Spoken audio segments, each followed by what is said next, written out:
تمترون فقد قال الله تعالى في كلامه المجيد وبرهانه التوحيد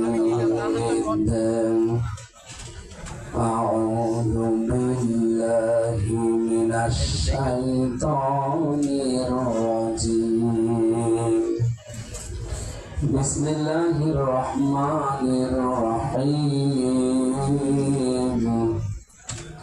إن الذين يشترون بعهد الله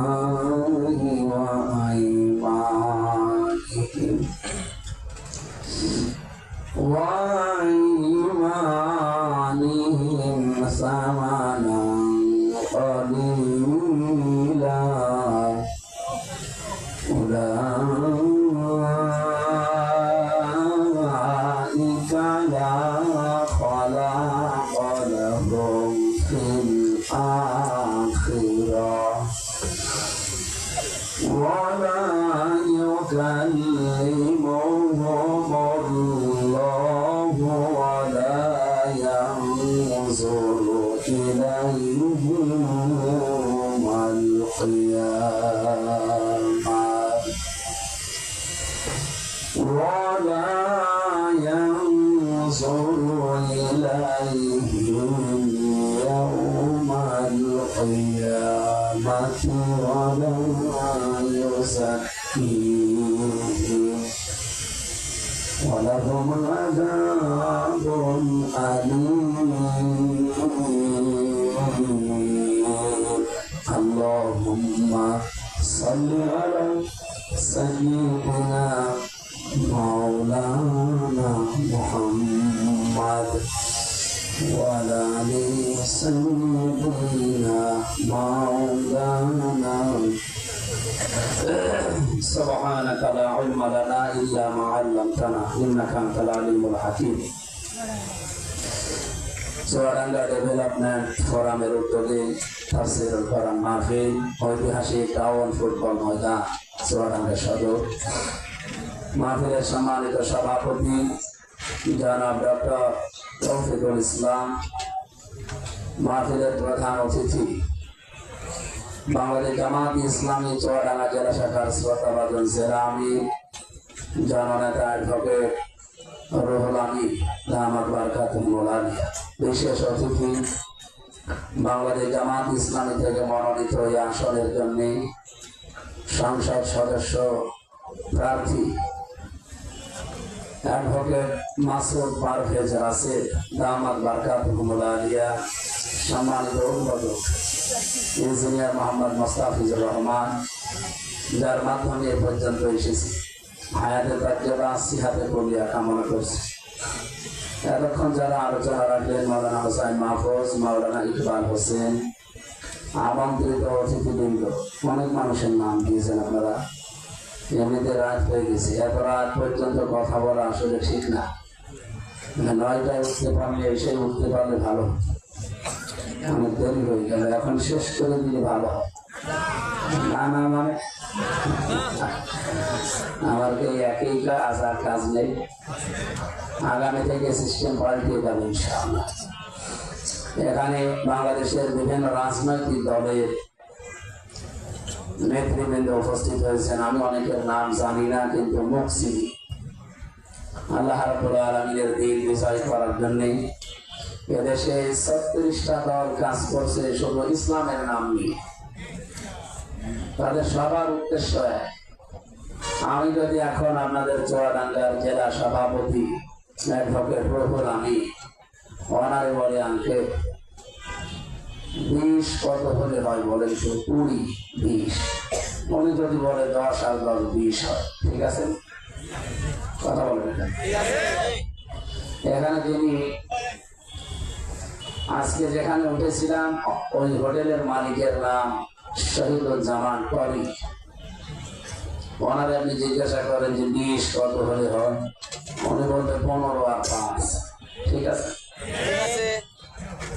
এখানে ইসলামী আন্দোলন চরমনায় জেলা সভাপতি এসেছে, ওনারে জিজ্ঞাসা করেন 20 কত হলে হয়, উনি বলবে যে 12 আর 8 হলে 20 হয়। সবারটা ঠিক আছে না ভুল? সবারটা ঠিক আছে। আমাদের টার্গেট কি বলেন না কেন? সুতরাং দেশের ৭৩টা দলের ৪৬টা দল এদেশে হুজুর দেয়, কোনো অসুবিধা নেই, আরো ১০০ দল। কিন্তু সবার টার্গেট কি? জমির আল্লাহ, বিধান চলবে আল্লাহ। এর বাইরে যারা আছে তারা এই ৪৬ দলের ভেতরে। আমার কথা বোঝা যাচ্ছে? সুতরাং ৪৬ যদি আরো ১৪৬ বানান, তাদের উদ্দেশ্য থাকে যদি ২০, আল্লাহুল খালক ওয়াল আমর, কোনো অসুবিধা নেই। এই জন্য দেখবেন এখন আমাদের ভেতরে কোনো ঝামেলা হয় না, কারণ আমাদের টার্গেটই এখন জমিনে আল্লাহর দ্বীন বিজয় করা লাগবে। আর এই বিষয়ে কথা বললে সবচাইতে বেশি কষ্ট পাবে, খারাপ লাগবে, মন খারাপ হবে তাদের। আমি কি বানিয়ে বলবো না কোরআনে আছে বলেন তো?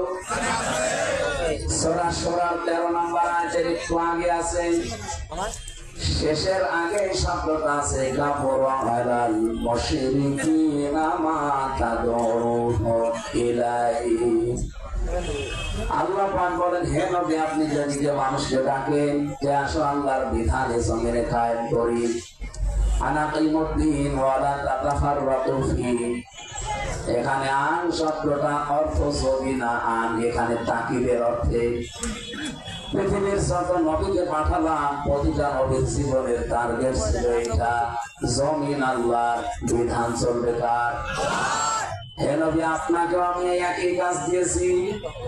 এদিন কায়েম করতে গিয়ে কোনো মত পার্থক্য, মত বিরোধ করা যাবে না। সুতরাং এ বিষয়ে আমাদের যেহেতু এখন আর মত বিরোধ নেই, এসব খ্রিস্টান দলই এখন চাচ্ছে দেশে আল্লাহর বিধান কায়েম হোক। কিছু চায় না, তারা বোঝে না তাই। আর বুঝে যদি ভুল করে, সে যদি আলেম হয়, পীরও হয়, আপনি বুঝবেন এটা বুঝে। আখনাস ইবনে শুরাইহ সূরা আনআম ৩৩ নম্বর আয়াতের শানে নজুলে আছে। এই লোকটা এসে একটা গোপন ঘরে আবু জেহেলকে জিজ্ঞাসা করছিল, নেতা, যে মুহাম্মদ যেটা বলে এটা কি সত্য না মিথ্যা? আবু জেহেল ডাক দিয়ে বলছে, আশপাশে কেউ আছে? বলছে না। যা বলে সব সত্য কথা, কারণ মুহাম্মদ জীবনে কোনদিন আজ পর্যন্ত মিথ্যা বলেনি। নবীজিকে তারা পাগল উপাধি দিয়েছে, কবি দিয়েছে, গণক দিয়েছে, জাদুকর দিয়েছে, কিন্তু কোনদিন নবীজিকে তারা মিথ্যাবাদী বলতে পারে না। আখনাস জানতে বলছে, নেতা কি বললেন? মুহাম্মদ যদি সব সত্য কথা বলে আপনি মানেন না কেন? কয়েকদিন আবু জেহেল বলেছিল, এই কারণে তো তুমি কর্মী আর আমি নেতা। কথা বলে সবগুলো যদি আমি মেনে নেই, তো আমার শেয়ার থাকে। বলেন তো আবু জেহেল কি বুঝে শুনে বিরোধিতা করেছিল না না বুঝে? আরো আসতে বলেন। আজ এই বাংলাদেশের দিন কায়েম হোক, আমরা সবাই চাই, কিন্তু কিছু আলেম নামে দালাল দেখছি তারা চাচ্ছে না। অনেক পীর নামে কলঙ্ক তারা চাচ্ছে না। তার মানে বুঝতে হবে এগুলো ডিজিটাল বুঝে। এবার আপনি কার কাছে ফতোয়া জিজ্ঞাসা করবেন? আল্লাহ বলছেন এ বিষয়ে কোনো মত পার্থক্য, মত বিরোধ করা যাবে না। দলাদলি ফতোয়াবাজি সব এখানে বাদ। এই জায়গায় অন্তত একমত হওয়া লাগবে যে জমিন যার, বিধান তার।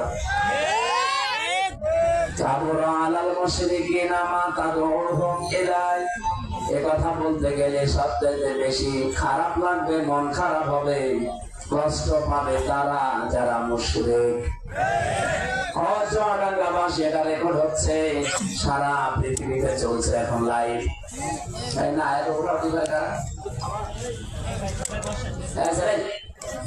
সামনে বসে বছর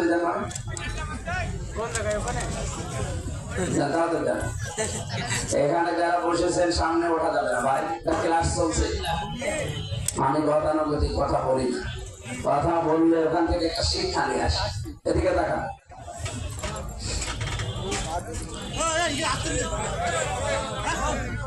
আমার ভাইরা খেয়াল করেন আল্লাহর আয়াতের দিকে। আল্লাহ বলেন যারা মুশরিক তাদের দিন কায়েমের কথা শুনলে রাগ হবে। তাহলে বাংলাদেশে যারা আল্লাহর বিধান কায়েম হতে বাধা দেয়, রাগ করে, উল্টা পাল্টা ফতোয়া দেয়, বুঝবে তার জীবনে শিরিক হচ্ছে। আর শিরিক হলে সে লোকটা মুশরিক। মুশরিক হলে যার রাগ হয়। আমার তো মনে হচ্ছে এখন নাম ধরতে, কিন্তু না, ভাসুরের নাম ধরা ঠিক না, এটা ধরলাম না। আমি বুঝে ফেলেছে এই দেশে যেই হোক আল্লাহর বিধান কায়েমে বাধা দেবে, মন খারাপ হবে, বুঝবে এটা টাটকা মুশরিক। প্রশ্ন করতে পারে কিসের মুশরিক? আমি আল্লাহ একজন মানি, আপনার মতো আবু জেহেল উপর আল্লাহ একজন আছে। আমি কি এটা বানালাম? কোরআনে কারীম জানিয়েছে ওয়ালা ইনসালতাহুম মান খালাকাস সামাওয়াতি ওয়াল আরদা লা ইয়াকুলুনাল্লাহ। কয়েক জায়গায় আল্লাহ আয়াতটা কোরআনে দিয়ে জানিয়েছে, হে নবী ওদেরকে যদি জিজ্ঞাসা করেন যে আসমান জমিন কে বানিয়েছে, আবু জেহেল গ্যারান্টি দিয়ে বলবে আল্লাহ বানিয়েছে।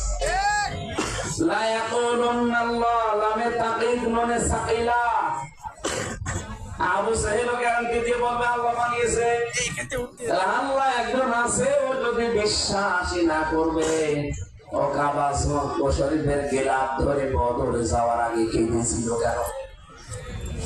আবু জেহেলের জীবন পড়ে দেখেন, যেদিন বদরের ময়দানে যাবে ওদিন কাবার গিলাফ ধরে কাঁদছিল যে কাবার মালিক তুমি আসো, আমি জানি। মুহাম্মাদের বিরুদ্ধে যুদ্ধে যাচ্ছি অস্ত্র নিয়ে বদরের ময়দানে, সত্যের পক্ষে যে আছে তাকে তুমি বিজয় দিও। ওর দোয়া কবুল হয়ে গেছে, কারণ সত্যের পক্ষে তো ছিল না। আমি লাইভ করি ছিল, বলেন বলেন, ও তো সত্যের বিপক্ষে ছিল। সত্যের পক্ষে যে ছিল আল্লাহ তাকে বিজয় দিয়েছে। আজও অনেকেই কিন্তু কথা বলতে গিয়ে আবু জেহেলের মতো বলে ফেলে। এমন একজন মানুষকে জাতীয় ইমাম বানিয়ে দিচ্ছেন, চিন্তা করেন জাতীয় ইমাম হওয়ার যোগ্যতা কি কি? আমি এই কোরআনে সূরা ইয়াসিনের তাফসীর পড়তে গিয়ে কেউ যদি ইমাম হতে চায়, নেতা হতে চায়, তার 5টা কোয়ালিটি মাস্ট বি লাগবে। এই শব্দটা আল্লাহ যার তার নামে দেয়নি, বিশ্ব নবীকে আল্লাহ ডাক দিয়েছেন ইয়াসিন। ইয়া হরফে নিদা, ইয়া মানে হে, সিন মানে সাকিব। তাফসীরে কাবীর আল্লামা ফখরুদ্দীন রাজি রাহমাতুল্লাহ আলাইহি এই শব্দের তাফসীর করতে গিয়ে তিনি লিখেছেন, ইয়া শব্দ দিয়ে আমার আল্লাহ নবীজিকে ডাক দিয়েছেন হে, আর সিন দিয়ে নবীজিকে আল্লাহ 5টা অর্থে ডাক দিয়েছেন। সিন মানে সাইয়্যিদুল আলামিন, সিন মানে সাইয়্যিদুল বাশার, সিন মানে সাইয়্যিদুল কাউনাইন, সিন মানে সাইয়্যিদুল আম্বিয়া, সিন মানে সাইয়্যিদুল মুরসালিন। সুবহানাল্লাহ, সুবহানাল্লাহ। আয়াত পড়তে গিয়ে তাফসীরুল কোরআনে আল্লামা সাইয়্যিদ আবুল আলা মাওদুদী রাহমাতুল্লাহ আলাইহি উনি লিখেছেন, কেউ যদি নেতৃত্ব দিতে চায় জমিনে, কম পক্ষে তার 5টা কোয়ালিটি লাগবে। নবীজিকে আমার আল্লাহ ডাক দিয়ে জানিয়েছেন, আপনি সিন ইয়াসিন, হে নেতা, আল্লাহর ঘোষণা দেওয়া নেতা পৃথিবীতে একজনই, কিন্তু তাকে অনুসরণ যদি কেউ করে তারও ভেতরে 5টা জিনিস আপনি পাবেন।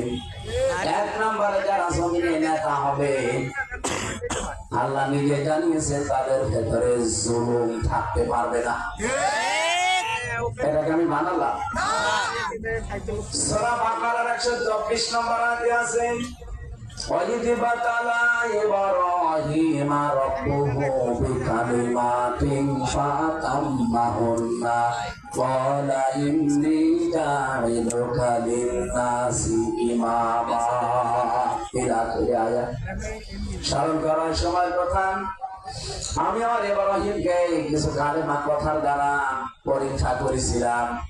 যতগুলো পরীক্ষা তার জীবনে নিয়েছি, আমার ইব্রাহিম কোন পরীক্ষায় ফেল করে নাই, পাস করে গেছে। আয়াতে মুফাসসির লিখেছেন হযরত ইব্রাহিম যিনি আমাদের মুসলিম জাতির পিতা, উনি এই পৃথিবীতে 50টা পরীক্ষা দিয়েছিলেন। কয়টা? বলেন বলেন। ইমানের পরীক্ষা 10টা, আমলের পরীক্ষা 10টা, শরীরের পরীক্ষা 10টা, এভাবে 50টা পরীক্ষা কোরআনে আছে। নবী ইব্রাহিম কোনদিন কোন পরীক্ষায় তিনি ফেল করেননি, প্রতিটা পরীক্ষায় তিনি পাস করেছিলেন। সর্বশেষ পরীক্ষায় আমার আল্লাহ তার দৃশ্য দেখে তার এই যে ইমানের দৃঢ়তা, ফেলই করেন না কোন পরীক্ষায়। আল্লাহ ডাক দিয়ে বলেছিলেন ক্বালা ইন্নী জাইলুকা লিন-নাসি ইমামা। হে ইব্রাহিম, আমি মানব জাতির জন্য তোমাকে নেতা বানিয়ে দিলাম।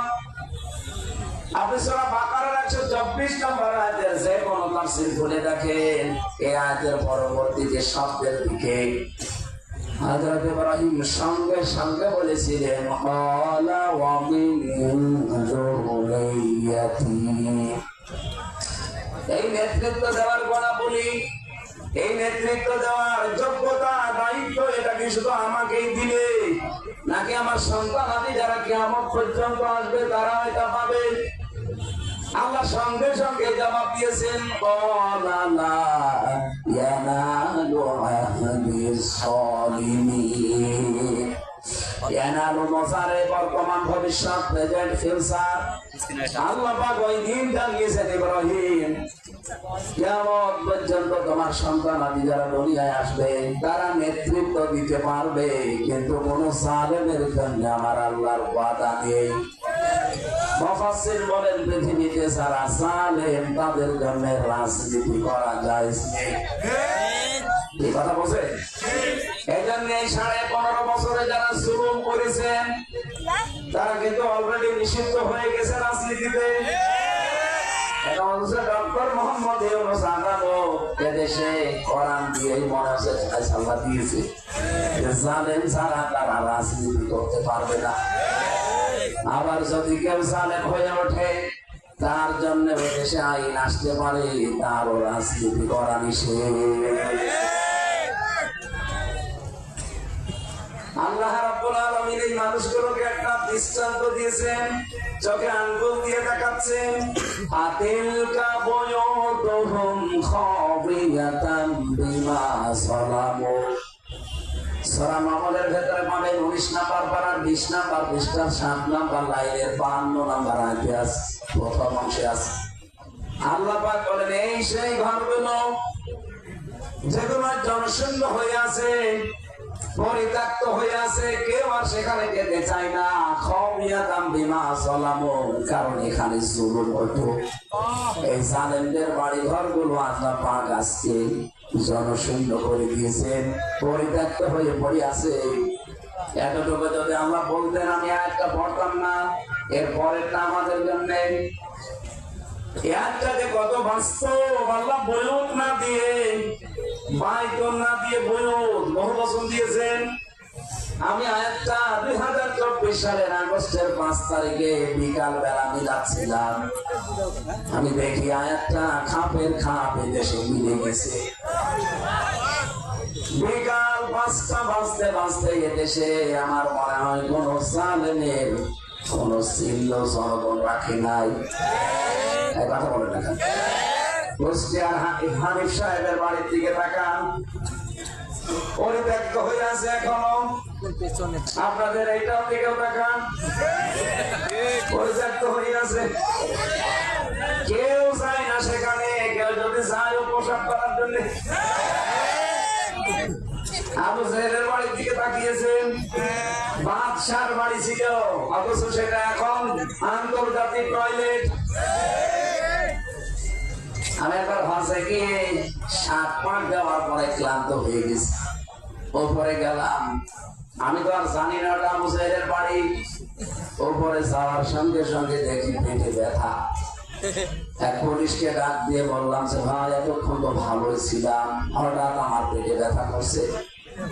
মানে আমার জিজ্ঞাসা করছে হাজি হলো হচ্ছা ভাই না বিলা কোথা, হাজি দেশ কোথায়? যে তুমি বাংলাদেশ। বাংলাদেশ থেকে এসেছি, ওনার ভাষা কি আমার বলতে চাচ্ছে। এটা কোন জায়গা আপনি জানেন না? না তো আবু জেলের বাড়ি। আপনি এখনো পায়খানা না করে দাঁড়িয়ে আছেন, তাড়াতাড়ি যান। পায়খানা করে দেখি আমার পেটের ব্যথা ভালো হয়ে গেছে। আল্লাহ যেন আমার জানাতে চাচ্ছে, হামজা এত টাকা খরচ করে আসলে আরে শয়তানের বাড়িতে পায়খানা না করে চলে যাবা, তাড়াতাড়ি কর। আপনি দেখেন তো সালেমদের কোন জায়গা এখন ঠিক আছে কিনা, কি অবস্থা হয়েছে।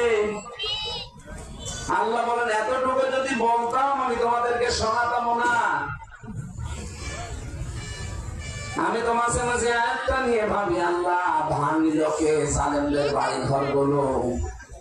কোরআনে কারীম জবাব দিয়েছে সূরা আনআম 7 নাম্বার পারা 12 নাম্বার পৃষ্ঠা 3 নাম্বার লাইনে 45 নাম্বার আয়াতে আছে, প্রথম অংশে আছে ফাকুতিহা দাবিরুল কওমিল্লাযীনা যালামু।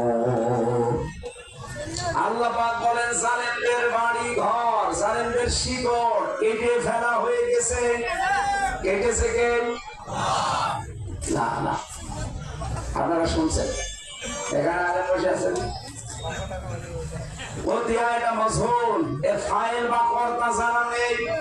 বলেন তো সারা দেশে জালেমরা যেখানে যেখানে প্রচার করেছে এই জায়গাগুলো যে মাটির সাথে মিশে গেল, শিকড় পর্যন্ত আজ নেই, ভেঙেছে কে?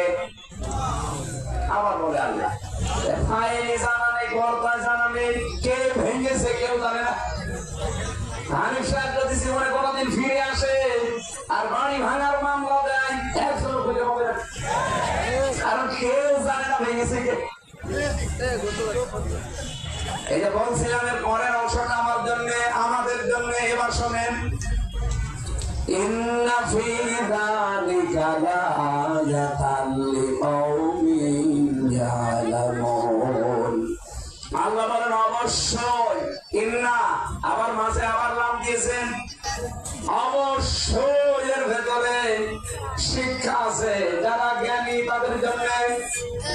সুতরাং আমরা যেহেতু জ্ঞানী মানুষ, আমাদের শিক্ষা নেওয়া দরকার। জালেমদের এত বড় শিকড় যেখানে কেটে ফেলা হয়ে গেছে, নব্য জালেম যদি কেউ হতে চাই তার শিকড় থাকবে না। এখানে নেতা হতে হলে প্রথম গুণ জুলুম মুক্ত হওয়া লাগবে আপনাকে। জীবনে যদি জুলুম থাকে আপনার জন্য নেতৃত্ব দেওয়া জায়েজ নেই। ফতোয়াকার শুধু আজকের জন্য, জ্ঞান আলো মোসারে বর্তমান ভবিষ্যৎ মানে কিয়ামত পর্যন্ত। আর আমার তো মনে হচ্ছে যে দেশের অবস্থা যা, এদেশে কিয়ামত পর্যন্ত আর কোন সালে নেতা হতে পারবে না। যেই বসাবে জনগণ আবার তাকে 33 নাম্বার করে দেবে। 32 নাম্বার কয় নাম্বার হয়েছে? 33। এই জন্য আমাদের শিক্ষা নেওয়া দরকার। নেতৃত্বের গুণাবলী গুলো আল্লাহ মুহাম্মদ রাসূলুল্লাহকে সব দিয়েছিলেন। ওনাকে সাইয়্যিদুল আলামিন বলা হয়, আলম না আলামিন। এরকম জগৎ যত বানিয়েছেন আল্লাহ, সব জগতের জন্য উনি নেতৃত্ব দিয়েছেন, নেতা ছিলেন। সাইয়্যিদুল বাশার বলা হয়, বাশার মানে মানুষ। কেউ যদি প্রশ্ন করে যে আমি মানুষ কিন্তু মুহাম্মদ রাসূলুল্লাহর নেতৃত্ব মানি না, ও মানুষ না। মানুষের বিপরীত কি? যা হয় তাই। আমি যে আয়াত পড়েছি সূরা আলে ইমরানের ৭৭ নাম্বার আয়াত, এর ৮১ নাম্বার আয়াতটা একটু মিলিয়ে দেখবেন বাড়ি যেয়ে। শুধু আমাদের মতো মানুষ না, ওয়াইদে আখাযাল্লাহু মিসাকান নাবিয়্যিনা লামা আতাইতুকুম মিন কিতাবিন ওয়া হিকমা ইলা আখির আয়াত। আল্লাহ পাক বলেন যখন আমি গ্রহণ করেছিলাম অঙ্গীকার, যত নবী এই দুনিয়ায় পাঠিয়েছি সব নবীর কাছে তোমাদের কাছে যে কিতাব আছে, হিকমত আছে, তোমাদের যা দিয়েছি, তোমাদের এটা সত্যতা প্রমাণ করার জন্য একজন রাসূল আসবে। সুম্মা জাআকুম রাসূলুম মুসাদ্দিকুন লিমা মাআকুম। তোমাদের কাছে যা আসে এটা সত্য প্রমাণ করার জন্য একজন রাসূল আসবে। তিনি যখন আসবেন তুমিনুন্না বিহি ওয়া তানসুরুনা, এক নাম্বার তোমাদের দায়িত্ব হবে তার প্রতি ঈমান আনা এবং দুই নাম্বারে তাকে সাহায্য করা। আল্লাহ এতটুকু শেষ করেননি, এর পরেরটা দেখেন, ক্বালা আ'রারতুম ওয়া আখযতুম আলা যালিকুম ইসরি ক্বালু আ'রারনা ক্বালা ফাশহাদু ওয়া আনা মা'আকুম মিনাশ শাহিদিন। আল্লাহ বলেন, তোমরা কি আমার এই অঙ্গীকার মেনে নিলে, গ্রহণ করলে? তারা সব জবাব দিয়েছে, হ্যাঁ আমরা মেনে নিলাম। আল্লাহ বলেন, আমি সাক্ষী থাকলাম। চুয়াডাঙ্গা পাশে আয়াতটা পড়লে আমার এখন আফসোস লাগে এই বাংলাদেশের দিকে তাকিয়ে। নবীরা যার নেতৃত্ব মেনে নিয়েছেন, নবীরা যার স্বীকৃতি দিয়েছেন, অথচ আমরা এখন নবীর উম্মত দাবি করার পরেও তাকে আজ মানতে চাই না। আমি আপনাকে বাঁচাতে এসেছি, দিলের কান দিয়ে শুনবেন। আল্লাহ বলেন, ফামান তাওয়াল্লা বাদা যালিকা ফাউলাইকা হুমুল ফাসিকুন। এরপরেও যদি কেউ মুখ ফিরিয়ে চলে যায়, তারাই ফাসিক, দুষ্কৃতিকারী। বলেন নাউযুবিল্লাহ। আফাগায়রা দীনিল্লাহি ইয়াবগুন ওয়া লাহু আসলামা মান ফিস সামাওয়াতি ওয়াল আরদ তাওরাও ওয়া কারহাও ওয়া ইলাইহি ইরজাউন। বলেন আল্লাহু আকবার। আল্লাহ প্রশ্নবোধক চিহ্ন দিলেন, ইন্টারোগেটিভ সেন্টেন্স এটা। হরফে ইস্তেফাম দিয়েছেন, আফাগায়রা দীনিল্লাহি ইয়াবগুন। তারা কি আল্লাহর জীবন ব্যবস্থা যেটা দিন হিসাবে পাঠিয়েছি এটা বাদ দিয়ে অন্য কিছু তালাশ করে?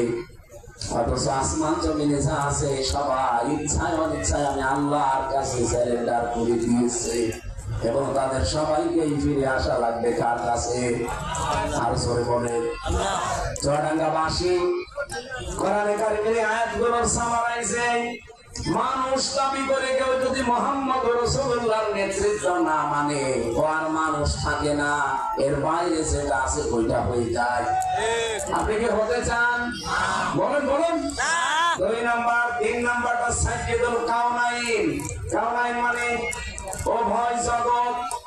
শুধু এই জগতে না, এই পৃথিবীতে এবং আরেকটা জগৎ যে সামনে আসছে, উভয় জগতে মুহাম্মদুর রাসূলুল্লাহ আমাদের নেতা। বলেন নেতা। আপনি কি মনে করছেন ওই জগতে তারা লাগবে না?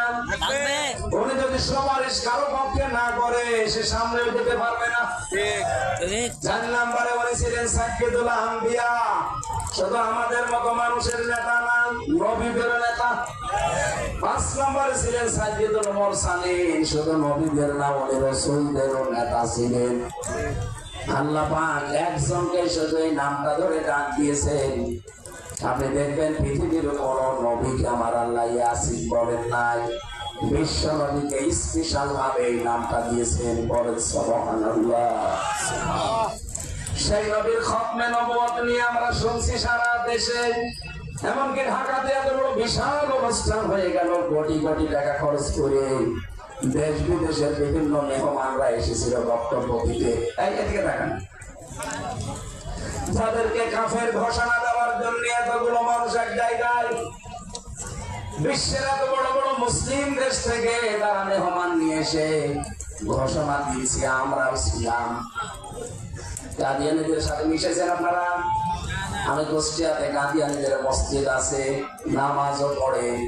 আমার শ্বশুর বাড়ি চলে, ওখানে কাদিয়ানীদের মসজিদ আছে, ওরা নামাজও পড়ে। কুষ্টিয়ার বড় বাজারে আমি জিজ্ঞাসা করলাম ওদের কয়েকজনকে, তাম পৃথিবীর সব আলেমরা আপনাদের কাফের বলে, কি করেন আপনারা? ওরা আমাকে দাঁড়িয়ে বলছিল সূরা আহজাবের যে 40 নম্বর আয়াত আছে, এই আয়াতের ভেতরে 4 ভাগের 1 ভাগ একটা শব্দ যেটা 3টা অক্ষর দিয়ে তৈরি, ওইটা আমরা মানি না, বিশ্বাস করি না। আমি তেলাওয়াত করলাম তাদের সামনে, মা কানা মুহাম্মাদুন আবা আহাদিন মির রিজাল মুহাম্মদ সাল্লাল্লাহু আলাইহি সাল্লাম ছিলেন না পিতা? তোমাদের ভেতরে কোন প্রাপ্তবয়স্ক অ্যাডাল্ট পুরুষের পিতা ছিলেন না? আমার মাঝে মাঝে একটা চিন্তা করি, আল্লাহ যদি মিরওয়াইটালিকম না দিয়ে মিনসিবিয়ানিকম দিতেন, বহু কাফের আছে আয়াতের ভুল ধরতো। কিভাবে বলো? উনি তো পিতা ছিলেন পুরুষের, কিন্তু অ্যাডাল্ট পুরুষের পিতা ছিলেন না, ছোট পুরুষের পিতা ছিলেন। এই জন্য ছোট ছোট পুরুষ মানুষকে বলা হয় সিবিয়ান, শিশু, সাবিয়ুন সিবিয়ান। কিন্তু বড় পুরুষ যারা প্রাপ্তবয়স্ক তাদেরকে রিজাল বলা হয়। এদিকে দেখা হয়, খুব গুরুত্বপূর্ণ বিষয়। বাইরের দেশগুলোতে যাবেন, মাঝে মাঝে যদি যাওয়ার সুযোগ হয়, আমি যে কোনো দেশে গেলে আগে বিশ্ববিদ্যালয়ে যাই। এমনকি কাফের যে সমস্ত দেশগুলো আছে, ইহুদি, খ্রিস্টান, বৌদ্ধ, এই দেশগুলোতে বিশ্ববিদ্যালয়ে গেলে দেখবেন ওদের লাইব্রেরিতে সর্বপ্রথম উপরে কোরআন শরীফ রাখা। থাইল্যান্ডের মতো একটা অর্ধলোক দেশ, খ্রিস্টান কি বৌদ্ধ বেশি, ওখানে ওদের বিশ্ববিদ্যালয়ে দেখবেন উপরে কোরআন শরীফ রাখা আছে। সিঙ্গাপুরের মতো জায়গায় বিশ্ববিদ্যালয়ে কোরআন শরীফ উপরে রাখা আছে। মনে করছেন ওরা রেখে দিয়েছে সম্মান করার জন্য? ওরা চিন্তা করে যালিকাল কিতাবুল লা রাইবা ফীহি, কোরআনে কোনো ভুল নেই, সন্দেহ নেই, দেখি ভুল বের করা যায় কিনা। কিন্তু আশ্চর্যের বিষয়, ১,৫০০ বছর চলছে, আজও তারা ভুল ধরতে পারে নাই, পারবেও না। স্টিফেনের জীবনী পড়ছিলাম, একজন পপ সঙ্গীত শিল্পী, বিশ্বের ভেতরে নাম করা, যে মাইকেল জ্যাকসনের মতো। আমেরিকার একটা টাওয়ারে উঠছিল ১২০ তলা, ৭৫ তলা পর্যন্ত যেতে যেতে একটা গানের আওয়াজ ভেসে আসতেছে কানে। চিন্তা করছে, বহু শিল্পীর গান আমার কাছে আছে, আমি নিজেও তো গান পড়ি, গান তৈরি করি, এত সুন্দর গান ভেসে আসে। লিফট পেয়ে নিচে নেমেছে, অর্ধ উলঙ্গ দুইটা মেয়ে লোক সাথে ছিল, বলছে যা রুমে যা, আমি আসতেছি। নিচে নেমে এসে দোকানদারকে জিজ্ঞাসা করছে, এত সুন্দর গান, সেখানে সুরকারকে, লেখককে? দোকানদার মুসলমান ছিল, ডাক দিয়ে বলে, আল্লাহর বান্দা, এটা দুনিয়ার গান না, এটা লিখেছে মহান রব্বুল ইজ্জাত ওয়াল জালাল। আর এর সুরকার হচ্ছে বিশ্বকারী আব্দুল বাসিত রহমতুল্লাহ আলাইহি। উনি বলছে, গান আমি শিখতে চাই। দোকানদার বলছে, গান শিখতে হলে তো আপনাকে মুসলমান হওয়া লাগবে। বলছে, তাই হবো। কোথায় পাওয়া যাবে এই লোকটাকে? বলে, মিশরে। চলে গেছে মিশরে, মুসলমান হয়ে না পেয়ে গেছে ইউসুফ ইসলাম। আপনি আন্তর্জাতিক সেমিনার গুলোতে দেখবেন, সে কিন্তু তেলাওয়াত করে, তার তেলাওয়াতের মান অনেক উপরে। মালয়েশিয়াতে নিয়ে এসেছিল আন্তর্জাতিক সেমিনারে, ওনার তেলাওয়াত শুনলাম ওই দিন। আইরে কণ্ঠ, আগে যে গান বলতো যে কণ্ঠ দিয়ে, ওইটা উল্টিয়ে এখন কোরআন পড়ে। এত সুন্দর মনে হচ্ছে কোরআন শরীফ এইমাত্র নাযিল হচ্ছে। আব্দুল বাসিত তেলাওয়াত করে, ঠিক আছে, তার চাইতে মায়াবী কণ্ঠ, কারণ কণ্ঠের চক্রমিত হোক। বিশ্বের আন্তর্জাতিক অঙ্গনে এখন কথা বলে মাঝে মাঝে। এই লোকটা বলছে, আমি ৩ বছর একাধারে কারি সাহেবের কাছে আনাকুম সানাকুম শিখি নাই, কোরআন শেখার মতো শিখেছি, এবং প্রতিটি শব্দ থেকে চিন্তা করেছি কিছু বের করা যায় কিনা। আমার জীবনে আমি শেষ করে ফেললাম, বহু চেষ্টা করে আজ পর্যন্ত কোরআনের একটা ভুল আমি পাইনি। তার জীবনের শেষের দিকে লেখা আছে, গভীর রজনীতে এখন রাতের বেলা লম্বা সেজদা দিয়ে চোখের পানি ফেলে বলে, রব্বুল আলামিন, জীবনে বহু টাকা পয়সা উপায় করেছি, সব আমি তোমার কোরআন প্রচারের জন্য ব্যয় করে দিলাম, কিয়ামতের দিন তুমি আমার জীবনের হিসাব নিও না। তারা বসে নেই, তারা চেষ্টা চালাচ্ছে, কিন্তু মিন সিবিয়ানিকুম দিয়ে ওরা ভুল করত। আল্লাহ মিন রিজালিকুম দিয়েছেন, নবীজি এই পৃথিবীতে কোন প্রাপ্তবয়স্ক পুরুষের পিতা ছিলেন না। হ্যাঁ, উনি ছোট পুরুষের পিতা ছিলেন, শিশুদের, যেমন তাহের, কাসেম, ইব্রাহিম। একজন পুরুষ তাকে প্রাপ্তবয়স্ক আব্বাজান বলে, আব্বা বলে ডাকতো। আল্লাহ সেইটা নিষেধ করে দিয়েছে হযরত যায়েদ বিন হারেসা। আমার প্রশ্ন হচ্ছে, নবীজির মতো এত বড় মহান মানুষকে পিতা বলা যদি জায়েজ না হয়, বাংলাদেশে অনেক মানুষ এমন আছে যার বাবার অভাব নেই। আমি নিচে নাম না, কত মানুষ যারে দেখে তারই বাবা বলে ন্যাংটা ন্যাংটা বাবা, অ্যাডাম বাবা। কত বাবা বের হয়েছে, আপনি লিস্ট করে এদেশে বাবার অভাব আছে। বলেন তো বাবা বেশি হওয়া ভালো না খারাপ? খারাপ। যার বাবা যত বেশি তার জন্ম কত বেশি। নিজের বাবাকে বাবা বলে ডাকে না, কোন জায়গা থেকে কোন পাগল ছাগল বের হয় ওর পেছনে চলে। আশা করছি আপনারা জ্ঞানী মানুষ বুঝেছেন, নিজের বাবা বাদ দিয়ে অন্য কাউকে চলবেন না।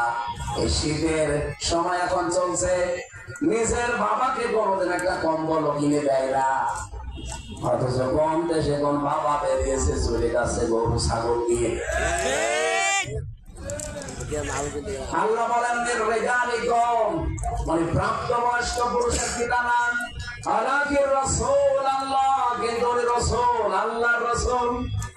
কাদিয়ানীদের 8-10 জন মুসল্লি যারা নামাজ পড়ছে তাদের সাথে বললাম কি, বলছে আমরা মানি মা কানা মুহাম্মদ আবা হাদিমের রিজালিকুম ওয়ালাকির রাসূলুল্লাহ, সব আমরা মানি, বিশ্বাস করি, কিন্তু খাতামান নাবিয়্যিন এটা মানি না।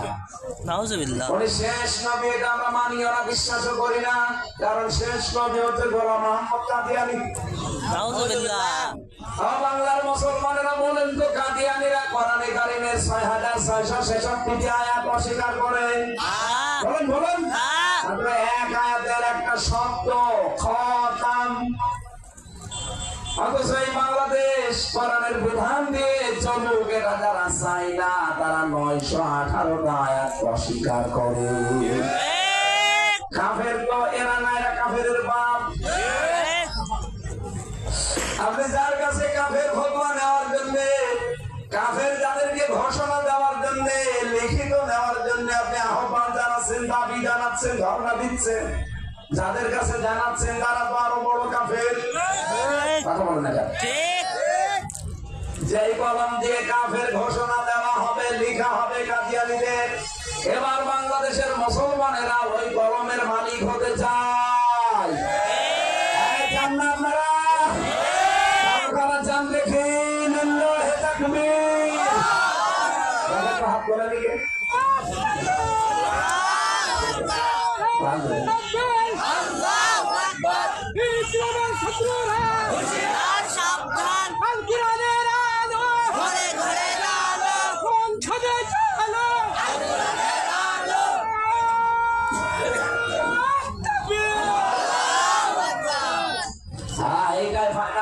আগামী থেকে আর কারো কাছে ধর্ণা দেওয়া লাগবে না।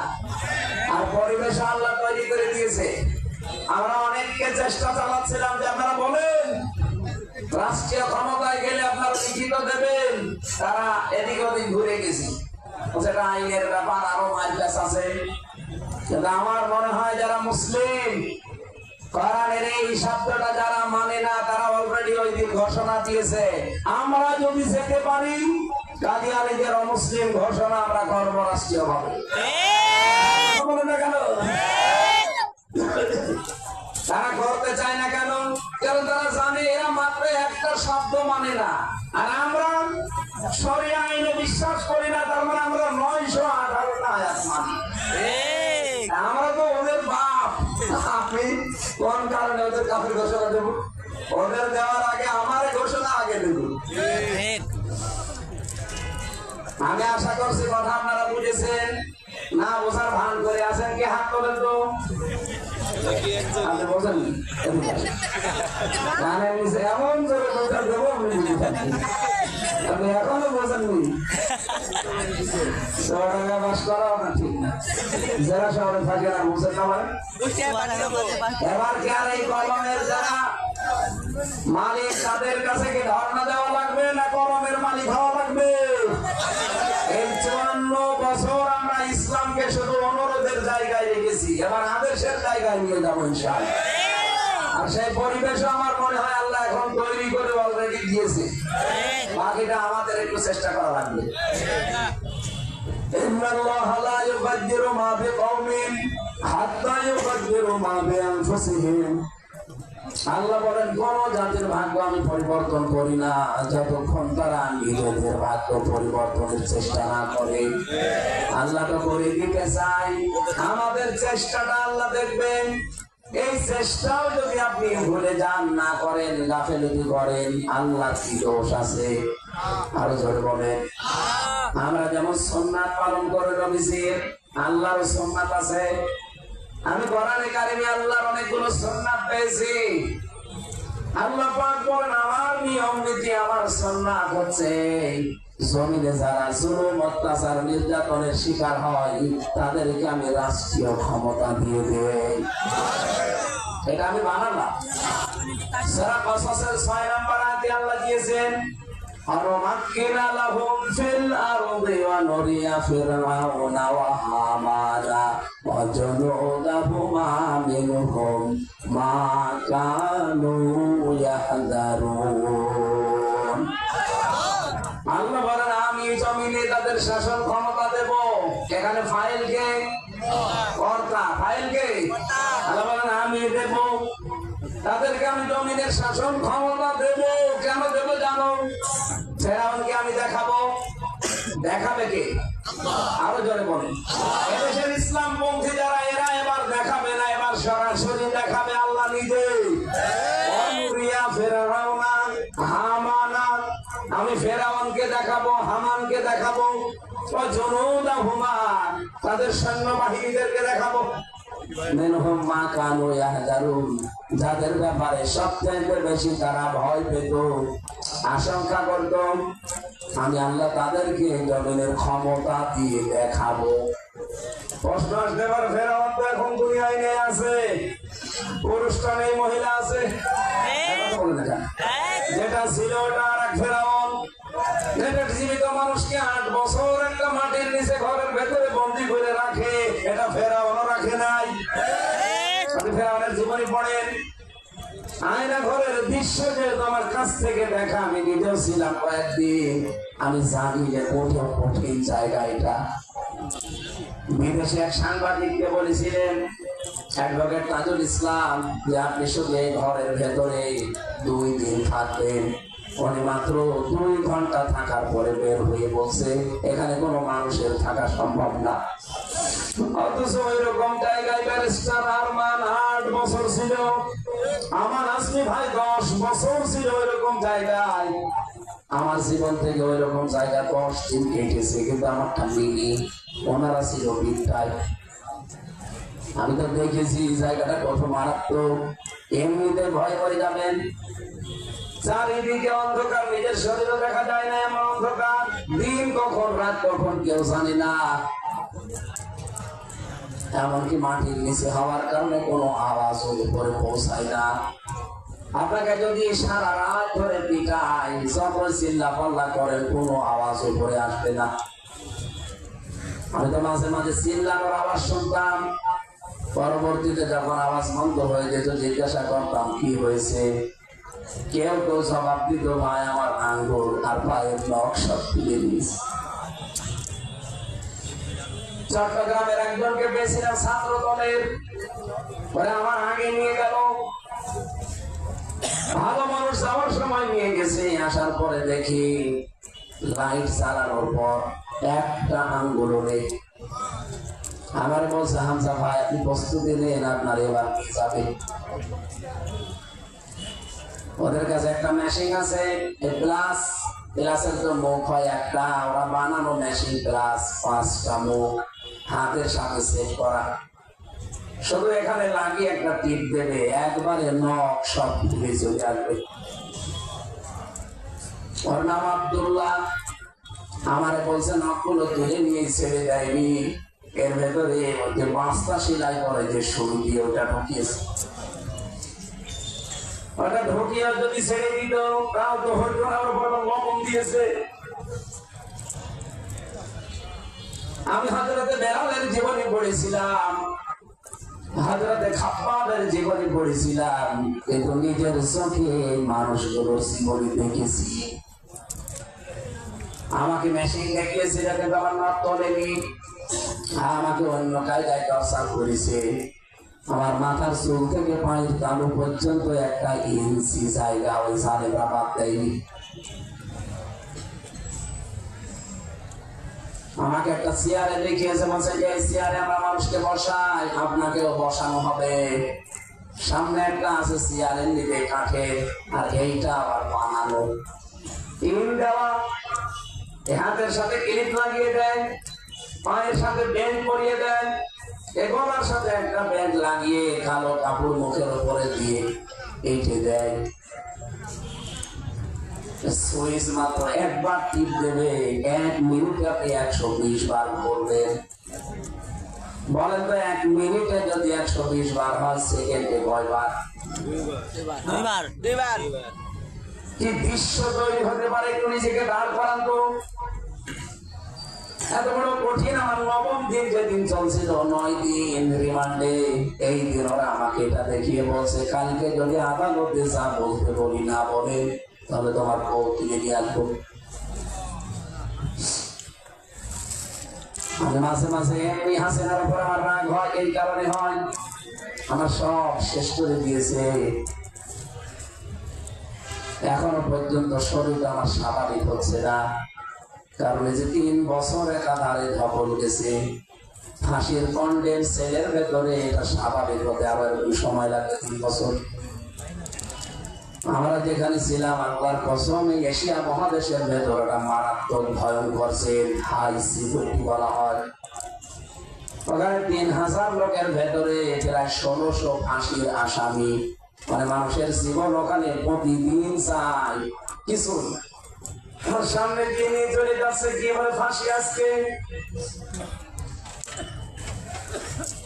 আমার মাওলানা মামুনুল হক হাফিজাহুল্লাহকে একবারে রেখেছিল 3 বছর। মাঝে মাঝে আমারে বলতো, হামজা দুনিয়ার জীবনটা এই যে চলে যাচ্ছে, আল্লাহু আকবার বলতে বলতে কিছুক্ষণ পরে দেখবা যে আওয়াজ আর নেই, তার মানে ওর ফাঁসি হয়ে গেছে। শহীদ মীর কাসেম আলী রহমতুল্লাহ আলাইকে পাহারা দিত কুতুবউদ্দিন ভাই কারারক্ষী, আমারও পাহারা করেছিল লোকটা। একদিন বলছে, হামজা ভাই, আমি এখন একটা জিনিস মিলাতে পারিনি, শহীদ মীর কাসেম আলী রহমতুল্লাহ আলাই যেদিন ফাঁসি হবে, মাত্র 3 ঘন্টা বাকি আছে ওনার, সন্ধ্যা 7টা থেকে 10টা পর্যন্ত। ওনারা এসে বললাম, স্যার আপনি প্রস্তুতি নেন, অফিস থেকে শুনে আসলাম আজকে আপনার ফাঁসি, দড়ি রেডি হয়ে গেছে, জল্লাদ শাহজাহান রেডি আছে। কাসেম আলী ডাক দিয়ে বলছে, ছোট ভাই 3 ঘন্টা তো অনেক সময়, আমি 2 ঘন্টা ঘুমিয়ে গেলাম, আমারে ডাক দিও। উনি 2 ঘন্টা দিব্যি ঘুমিয়েছে, 9টার সময় ডাক দিয়েছে, স্যার সময় হয়ে গেছে। উনি ওঠার পরে গোসল করে 2 রাকাত নামাজ, এশার নামাজ আদায় করার পরে 2 রাকাত শুকরিয়ার নামাজ পড়ে সুন্দর পোশাক আশাক করে বলছে, আমি রেডি আছি, জল্লাদকে নিয়ে আসি। এতটুকু না, আমার আসল কথা হচ্ছে, প্রথম ভাই বলছিল যে, হামজা ভাই আমি এখনো পর্যন্ত, আজ কত বছর হয়ে গেল, আমি মিলাতে পারি না যে তার 3 ঘন্টা পরে ফাঁসি, অথচ 2 ঘন্টা ওর ঘুম আসলো কি করে। আমার 3 বছরে কমপক্ষে ঘুমের বড়ি লেগেছে প্রায় 1000 খানিক। কোন কাজ নেই, কাম নেই, ফাঁসির ওই কন্ডেম ছেলে ঘুমের বড়ি খাওয়াই লাগতো আমার, এই জন্য সব নষ্ট হয়ে গেছে। অথচ লোকটার মাত্র 1 ঘন্টা জীবনে বাকি আছে, 2 ঘন্টা ঘুমাচ্ছে আরামে। উনি বলছে, ঠিক দিব্যি দেখলাম ঘুমিয়ে গেল, ডাকলাম উঠলো, তোমরা ঘুমালো কি করে আমার বুঝে আসে না। আমি ওই দিন ওনাকে কোরআনের আয়াত শুনিয়ে বলেছিলাম, কত ভাই আপনার বুঝে আসে না, আমি বুঝে ফেলেছি। ইন্নাল্লাযীনা ক্বালু রাব্বুনাল্লাহ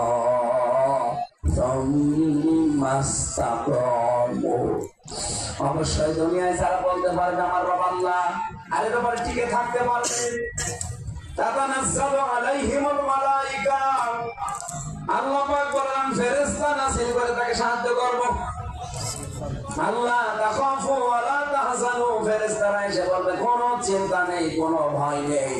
ওয়া আবশিরু বিল জান্নাহ, ওই জান্নাতের সুসংবাদ গ্রহণ করো। আল্লাতী কুনতুম তুআদুন, যার ওয়াদা আল্লাহ করেছেন।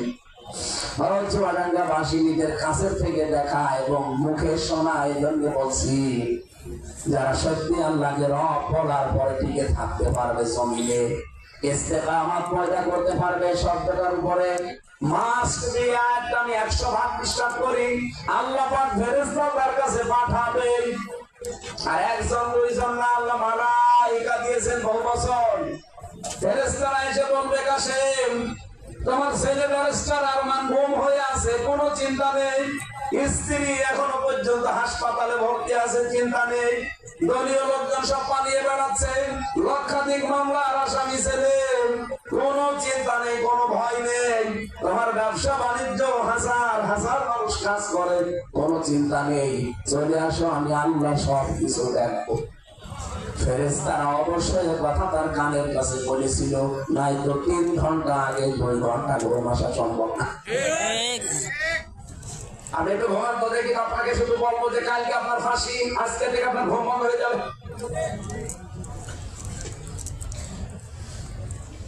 ফেরাউনের জীবনীও পড়েছিলাম, এই লোকটা এত খারাপ ছিল না, ওকে খারাপ বানিয়েছিল ওর মন্ত্রী হামান।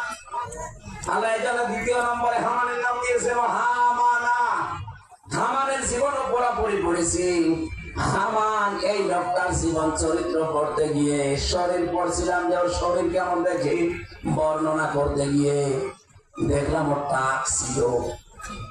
আপনি দেখেন এই দেশে হামান মানকা মন্ত্রী যারা, কামরুল টাক, মোরাদ টাক, এই কামাল মজুমদার টাক, বাকিগুলো টাক আছে অনেক, আমি বললাম না।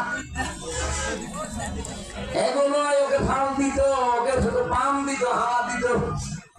জনতা হোমা, সৈন্যবাহিনী হোমা দিয়েছে, তাদের দলীয় সৈন্য এবং প্রশাসনের যে সৈন্য, এই 2 সৈন্যকে আল্লাহ দেখাবে কি সিস্টেম তৈরি করেছিল। মামলায় যিনি দেবে সে ওদের, মামলার আয়ু ওদের, যে লিখবে মামলার সব ওদের, এমনকি মামলার পিপি সরকারি ওদের, যে ম্যাজিস্ট্রেট আপনাকে রিমান্ড দেবে সে ওদের, যে অফিসার গুলো আপনাকে রিমান্ডে টর্চার করবে সে ওদের, যে বিচারপতি রায় দেবে সে ওদের। আপনার কি আপনার একজন আছে কে? আরে না, আল্লাহ তো আছে। একজন আপনার পক্ষে শুধু এই যে অ্যাডভোকেট আছেন, ওর কথা শুনলেও চলে, না শুনলে চলে, কলাগাল দাঁড়িয়ে থাকে। আর বাকিগুলো সালেনদের সব, আমি তো নিজে এসে হিসাব করে দেখলাম 8টা ধাপে ধাপে সাজানো। তার সেখানে কি করার আছে? এই কঠিন মুহূর্তে মহান আল্লাহ পাক এরকম কঠিন মুহূর্তে যারা টিকে থাকতে পারে এই মানুষগুলোর জন্য সাহায্য পাঠান। চুয়াডাঙ্গাবাসী আমি এখান থেকে মিলিয়েছি, আল্লাহ সিদ্ধান্ত যেহেতু আল্লাহ বলেন নড়িয়া ফেরাও না, আমি ফেরাউনকে দেখাবো। ওকে আল্লাহ মারবে না, ওকে মাস্টারি দেখাবে। আর আমরা চাই ও যেন আসে ফিরে। ফাঁসি যদি নাও হয় অন্তত কন্ডেম ছেলে 3 বছর থেকে, অন্তত আমার মতো থেকে দেখ। 3 বছর যাওয়া লাগবে না, 3 দিনে মনে হয় ফটো তুলবে। সিসি ক্যামেরা দিয়ে রাখবেন, 24 ঘন্টাকে কথা বলবেন না, এমনি বলি যান। আয়নাঘর তো ভেঙে ফেলেছি, আর বানাবো। এই জন্য আমার সিদ্ধান্ত, আমার কোরআনের উপরে এত বিশ্বাস অগাধ, 100 ভাগ আমি কোরআনের আয়াত বিশ্বাস করি। এই বাংলাদেশে এবার আল্লাহর এই সুন্নাত কায়েম হবে, ইসলাম এদেশে কায়েম হবে। আপনি যদি সাথে যেতে চান আপনাকে নিয়ে কায়েম হবে, আপনি যদি যেতে না চান আপনাকে রেখে হলো এবার ইসলাম কায়েম হবে। কথা বলেন ঠিক কিনা?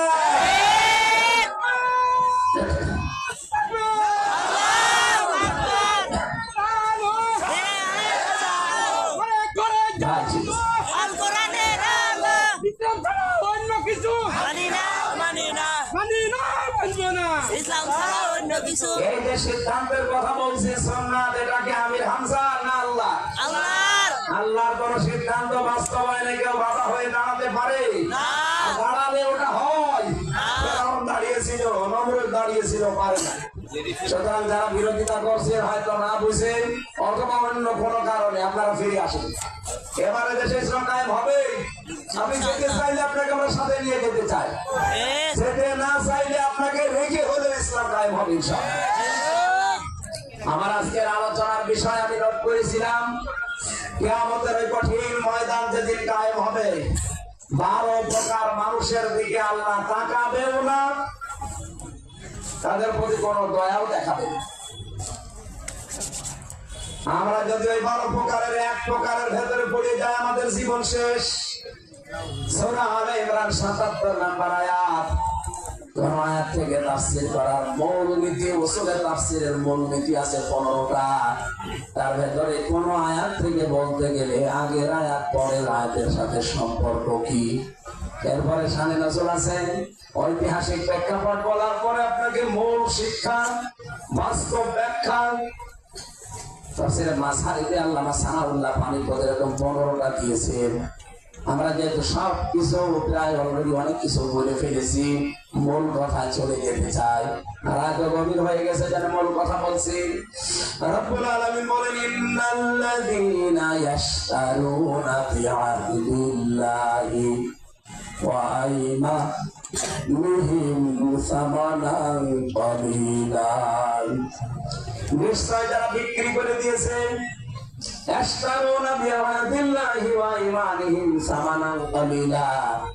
আল্লাহর সাথে কৃত অঙ্গীকার এবং তাদের শপথ সমূহ অল্প মূল্যে যারা বিক্রি করে দিয়েছে,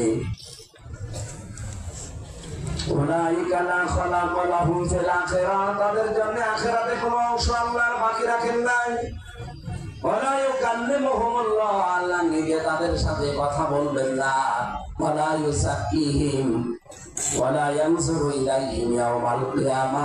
আল্লাহ পাক তাদের দিকে তাকাবেন না। তাদেরকে পবিত্র করবেন না। তাদের জন্য যন্ত্রণাদায়ক আযাব আল্লাহ রেডি করে দিয়েছেন। এটা আয়াতের বাংলা অর্থ। প্রসাদ পায়খানার জন্য বলে যাবেন, এমনিতে চলে যাবেন নাকি শেষ করে দেবো? আরেকটু বলা যায় না? এখানে আমরা 2টা বিষয় পেলাম আয়াতের ভেতরে। আল্লাহর সাথে কৃত অঙ্গীকার এবং আল্লাহর সাথে যারা শপথ করেছি আমরা, এই 2টা যারা দুনিয়ার মোহে পড়ে অল্প মূল্যে আমরা বিক্রি করে দেই, আল্লাহ ইন্নাল্লাযীনা দিয়েছে, যে বাঁচারা এই পৃথিবীতে আল্লাহর সাথে কৃত অঙ্গীকার আপনার কি ছিল, এটা আপনাকে আগে জানা লাগবে। 2 নম্বরে তার সাথে আপনার শপথ গুলো কি কি ছিল। এ কোরআনে কারিমে পড়তে গিয়ে আমরা আল্লাহর 17টা শপথ পেয়েছি এবং আল্লাহর সাথে কৃত অঙ্গীকার পেয়েছি। এগুলো যদি দুনিয়ায় কেউ পূরণ করতে না পারেন, আল্লাহ পাক নিজে বলেন, উলাইকা লা খালাকা লাহুম ফিল আখিরাহ, তাদের আখিরাতে কোনো অংশ আমি আল্লাহর বাকি রাখি না।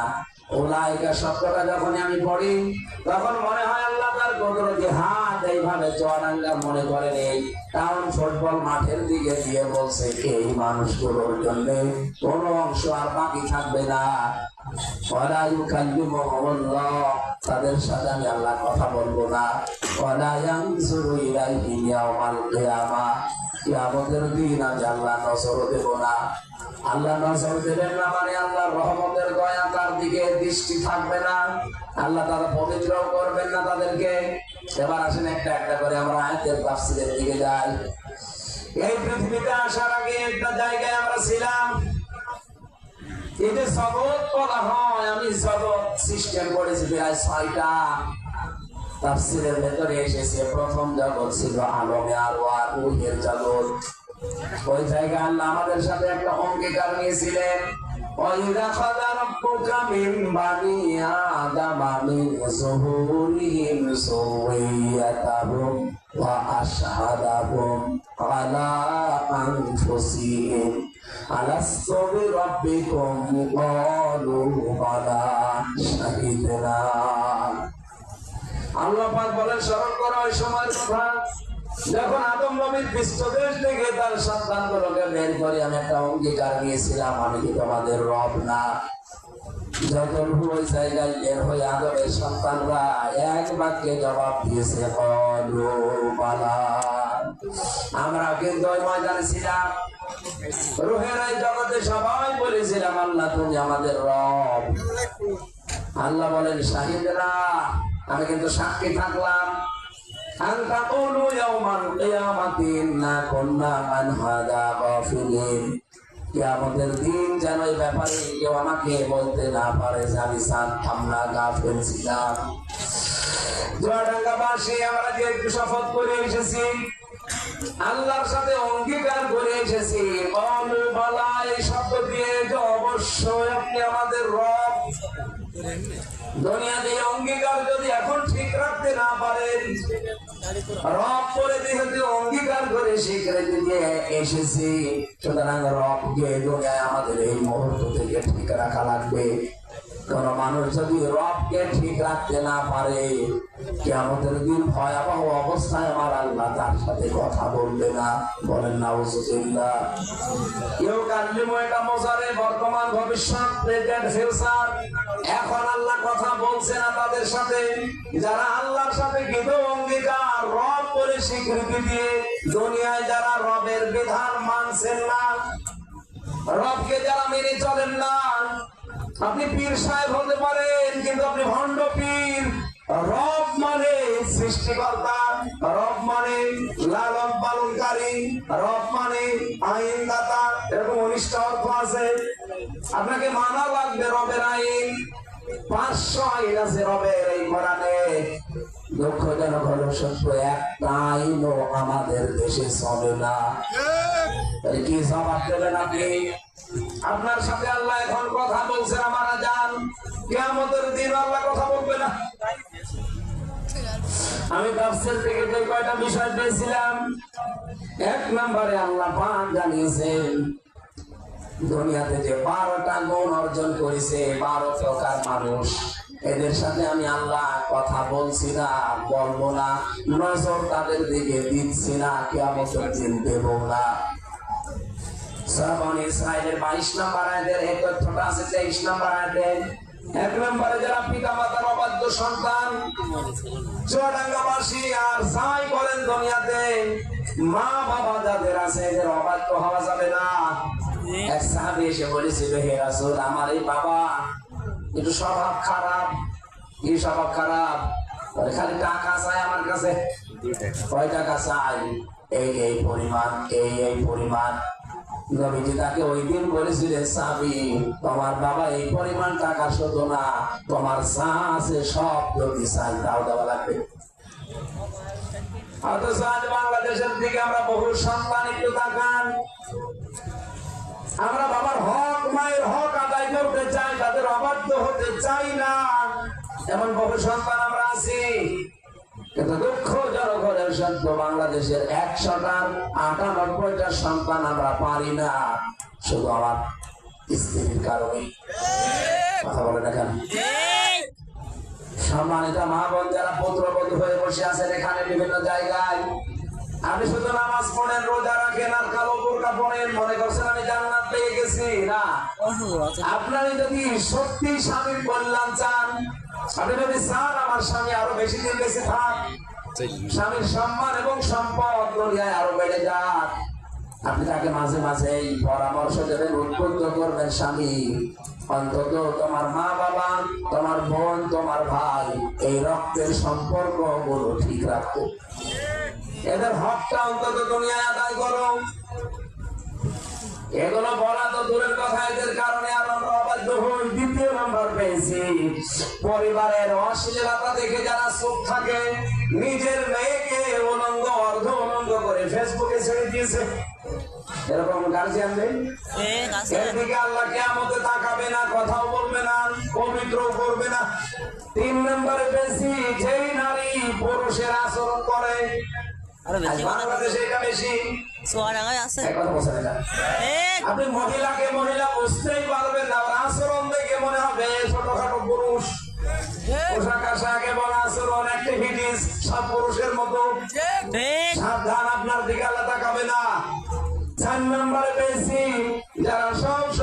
নেশায় ডুবে থাকে। নেশা মানে শুধু মদ খাওয়া না, এ বাবা খাওয়া, ডাল খাওয়া, এটাও নেশা। এমনকি যারা বিড়ি, এটাও নেশা। এটা নিয়ে এত বলা ঠিক না। বিড়ি খাওয়া দেখা যাচ্ছে উঠে চলে যাবে। 5 নম্বরে বেশি যারা পুরুষে সেনা করেন, এইটা চালু করার জন্য এই শরীফার গল্প আমদানি করেছিল। 6 নম্বরে বেশি মানুষকে এমন একটা কথা বলে যে কথায় সে কষ্ট পায়। এই লোকটা কমপক্ষে একটা কথার জন্য 70 বছর জাহান্নামে থাকবে। এটা ভয়ঙ্কর জিনিস। বাংলাদেশে আগা নেই, মাথা নেই, জানা নেই, শোনা নেই, এক কথা একজনের বিরুদ্ধে বলে দিল। আর এটা সব চাইতে বেশি করে ওই পশু পাগলা। আজকে স্ট্যাটাস দিয়েছে, আমারে যারা পশু পাগলা বানিয়েছে জীবনে যদি আর 5 বছর বেঁচে থাকে তাদের কাউকে ছাড়বো না। ঠিক আছে, আপনাকে চ্যালেঞ্জ দিলাম, আপনার 5 বছর বাঁচবেন না, কথা বুঝলেন? বাঁচবে। কয়েকদিন আগে স্ট্যাটাস দিয়েছিল, বাংলাদেশের জামাত ইসলামী যদি ক্ষমতায় আসে আমি বিষ খেয়ে বলে যাব। একজন আবার জবাব দিয়েছে, যদি ওই সময় বিষ না থাকে আপনি কি খাবেন? আর কে খাবে? তাই খাবো, কারণ নামের শেষে যেটা লিখে গেছে পাগল তো যা পায় তাই খায়। কথা বলে না এখন তাহিরি ভাইয়ের মূল্য হয়েছে। এরপরে বেশি যারা টাকলোর নিচে অহংকার করে পোশাক পরেন, এটা একটু আমল করা দরকার ভাই। যাদের এই অভ্যাস আছে একটু তৈরি করে, সে দলের লোক। 8 নম্বরে পেয়েছে যারা মানুষকে দান করার পরে লজ্জায় ফেলে দেয় কোটা দিয়ে, এটা বাংলাদেশে নেই। 9 নম্বরে যারা মিথ্যা কসম করে ব্যবসা করে, এটা চুয়াডাঙ্গায় নেই, জেলায় পাওয়া যাচ্ছে। 10 নম্বরে যে কোনো বিষয় নিয়ে যারা অহংকার করে, যে কোনো বিষয়। 11 নম্বরে পেয়েছি বৃদ্ধ জিনাখোর। বাংলাদেশে এখন দিন দিন এই সংখ্যা বাড়তেছে। 15 বছর তো ছিল, এখন আরো বাড়তেছে দিন দিন। এটা গোপন না, আল্লাহ আমাদের মুরব্বীদেরকে হেফাজত করেন। 9 নাম্বার, 11 নাম্বার, 12 নাম্বারটা আমার মনে হয় না ভালো বলে মায়ের খাবো। মিথ্যাবাদী শাসক বা মিথ্যাবাদী নেতা, কিয়ামতে আল্লাহ তাকাবেন আপনার দিকে, কথা বলবেন না। এরপরেও যদি কোনো মানুষ সংশোধনের জন্য চেষ্টা না করে, এই আয়াত বলছে তার কপালে হেদায়েত নেই। আল্লাহ আমি সহ যারাই শুনেছি অন্তত এই 12টা বিষয় আজকে থেকে মাইনাস করার তৌফিক দাও। আমিন। আমিন।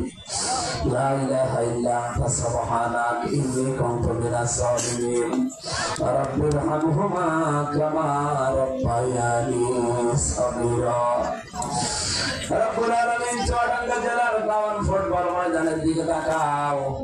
রাত 12টা বেজে যাচ্ছে, চাতক পাখির মতো তোমার মাথা বান্ধিরা কোরআনের কথাগুলো শুনছিল। যতটুকুই শুনেছি আমল করার তৌফিক দিয়ে দাও। কিয়ামতে তুমি তাকাবেও না, কথাও বলবে না। এই 12 প্রকার মানুষ থেকে তুমি আমাদেরকে হেফাজত করো। এই গুণগুলো যদি আমাদের কারো ভেতরে থাকে, আল্লাহ 12 শ্রেণীর ভেতর থেকে আজকে আমাদেরকে বাঁচাও। এই মাহফিলটা করার জন্য ইঞ্জিনিয়ার মোস্তাফিজুর রহমান সহ যত মানুষ চেষ্টা চালিয়েছে, আল্লাহ প্রত্যেকটি মানুষকে তুমি কোরআনের খাদেম বানিয়ে দাও। মাহফিলের সভাপতি, প্রধান অতিথি, বিশেষ অতিথি সহ যারা এসেছে, আল্লাহ তুমি 12টা গুণ থেকে আমাদের সবাইকে বাঁচাও। সম্মানিত মা বোনদেরকে তুমি খাদিজাতুল কুবরার মতো, আয়েশা সিদ্দিকার মতো বানিয়ে দাও। পরিবারে অনেকের শান্তি নিয়ে আল্লাহ স্বামী স্ত্রীর ভেতরে নীল মহব্বত তৈরি করে দাও। বড় স্বপ্ন, 3টা বছর ছেলে, আমি একই দোয়া করেছি, আল্লাহ যদি বের করো জেল থেকে, কোরআনের সমাজ আমাদেরকে দেখার সুযোগ দিও। আমার বিশ্বাস দোয়া কবুল হয়ে গেছে। আল্লাহ চরম চোখে একবার হলেও কোরআনের নাচ দেখার সুযোগ দাও। এবার যেন দেখতে পারি 56,000 বর্গ মাইলে তোমার কালাম চলছে, এটা দেখে পড়ার তৌফিক দিও আল্লাহ। এই চুয়াডাঙ্গার মাটির নিচে যারা ঘুমিয়ে আছে কোরআনের ইজ্জতে মাফ করে দাও। আইলাম আমি ইমান থেকে কথা বলেছি, হক কথা বলার চেষ্টা করেছি, যতটুকু বললাম মেনে চলার তৌফিক দাও। আগামীতে এই অনুষ্ঠানটা কোরআনের প্রচারের জন্য আরো বিশাল আকারে মঞ্জুর করে নাও। রব্বুল আলামিন কখন কার কাছে মরণ চলে আসে জানি না। এই মাহফিলটা বাস্তবায়নের জন্য যে স্বেচ্ছাসেবকগুলো কাজ করছে, মহিলা প্যান্ডেলে স্বেচ্ছাসেবিকা যারা কাজ করেছে, তোমার বান্দা বান্দির আছে সাথ দিয়েছে, কোরআনের মাহফিলে কবুল করে নাও। যে হোটেলে এসেছিলাম জনাব শহীদুজ্জামান তারিক ভাইয়ের, আল্লাহ তুমি তাকে কবুল করো, তার ব্যবসা বাণিজ্য বরকত দাও। এই চুয়াডাঙ্গা জেলাকে মেহেরবানি করে কোরআনের ঘাঁটি বানিয়ে দাও। বারাকাল্লাহু লানা ওয়া লাকুম ফিল কোরআনিল আযীম। কখন কার কাছে আজরাইল হাঁটা চলে আসবে, জীবনের শেষ কথা যেন বলতে পারি, ইলা ইলা